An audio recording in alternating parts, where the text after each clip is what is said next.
ఓం నమో వెంకటేశాయ. మా భవిత ఛానల్కి స్వాగతం.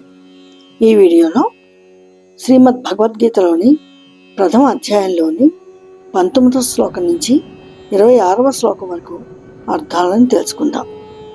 శ్రీ గురుభ్యో నమః.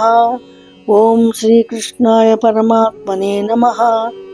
శ్రీమద్ భగవద్గీత అథ ప్రథమోధ్యాయః అర్జున విషాదయోగః.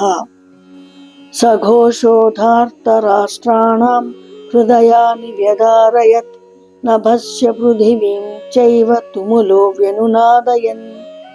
పాండవ పక్షీయులు చేసిన ఆ శంఖాల ధ్వని భూమిని ఆకాశాన్ని కూడా నింపేసి భయంకరమైన ప్రతిధ్వనిని పుట్టించి నీ పుత్రుల గుండెలను గడగడలాడించింది. అథ వ్యవస్థితాన్ దృష్ట్వా ధార్తరాష్ట్రాన్ కపిధ్వజః ప్రవృత్తే శస్త్ర సంపాతే ధనురుద్యమ్య పాండవః. హృషీకేశం తదా వాక్యం ఇదమాహ మహీపతే. ధృతరాష్ట్ర మహారాజా, ఈ విధంగా ఇరుపక్షాల వారు యుద్ధానికి సిద్ధమవుతూ ఆయుధ ప్రయోగ సమయం దగ్గర పడుతూ ఉండగా కపిధ్వజుడైన అర్జునుడు తన ధనుస్సు ఎత్తుపట్టుకుని శత్రుపక్షం వంక పరిశీలనగా చూసి శ్రీకృష్ణుడితో ఇలా అన్నాడు. అర్జున ఉవాచ. అర్జునుడు పలికాడు. సేనయోరుభయోర్మధ్యే రథం స్థాపయమేచ్యుత యావదేతాన్ నిరీక్షేహం యోద్ధుకామానవస్థితాన్ కైర్మయా సహ యోద్ధవ్యం అస్మిన్ రణసముద్యమే.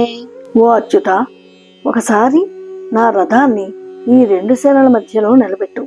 ఎందుకంటే ఇక్కడ యుద్ధం కోసం నిలబడి ఉన్న ఈ మహావీరులను ఒకసారి పరికించి నేను ఎవరితో యుద్ధం చేయాలో, నాతో ఎవరు యుద్ధానికి దూకుతారో పరిశీలించి చూస్తాను. యోత్స్యమానానవేక్షేహం యయేతేత్ర సమాగతాః ధార్తరాష్ట్రస్య దుర్బుద్ధేః యుద్ధే ప్రియచికీర్షవః. దుర్యోధనుడిది దుష్టబుద్ధిని తెలిసి కూడా అతడి ప్రీతి కోసం యుద్ధం చేయదలుచుకున్న వారై ఎవరెవరు ఇక్కడ నిలబడి ఉన్నారో వాళ్ళందరినీ ఒకసారి పరిశీలించి చూస్తాను. సంజయ్ ఉవాచ. సంజయుడు పలికాడు. ఏవముక్తో హృషీకేశః గుడాకేశేన భారత సేనయోరుభయోర్మధ్యే స్థాపయిత్వా రథోత్తమం భీష్మద్రోణ ప్రముఖతః సర్వేషాం చ మహీక్షితాం ఉవాచ పార్థ పశ్యేతాన్ సమవేతాన్ కురూనితి. అర్జునుడి మాటలు విన్న శ్రీకృష్ణుడు భీష్మద్రోణులు ఇతర ప్రధాన రాజులు నిలబడి ఉన్న చోటుకు రథాన్ని తెచ్చి వారి ఎదురుగా రథం నిలిపి, అర్జున, ఇక్కడికి వచ్చి చేరిన కౌరవ పక్షీయులందరినీ చూడు అన్నాడు. తత్ర పశ్యత్ స్థితాన్ పార్థః పితॄనథ పితామహాన్ ఆచార్యాన్ మాతులాన్ భ్రాతॄన్ పుత్రాన్ పౌత్రాన్ సఖీంస్తథా స్వసురాన్ సుహృదశ్చైవ సేనయోరుభయోరపి.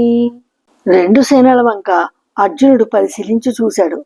చూస్తున్న కొద్దీ అర్జునుడికి అక్కడ వీరులు శత్రువులు కనిపించలేదు. అందరూ బంధువులే కనిపించారు. తండ్రి వరుసవారు, తాత వరుసవారు, గురువులు, గురుతుల్యులు, మేనమామలు, పిల్లను ఇచ్చిన మామలు, సోదరులు, కొడుకులు, మనుమలు, రాజకీయ మిత్రులు, వ్యక్తిగత స్నేహితులు అంతా ఇలాంటి వారే కనిపించారు. ఇక్కడ మనం గుర్తించాల్సింది, దుర్యోధనుడు తన ఎదురుగా ఉన్న వారిలో శత్రువులను స్వపక్షీయులను మాత్రమే దర్శించగా అర్జునుడు రెండు పక్షాలలోనూ కూడా బంధువులని దర్శించాడు. వచ్చే వీడియోలో మరికొన్ని శ్లోకాలతో కలుసుకుందాం.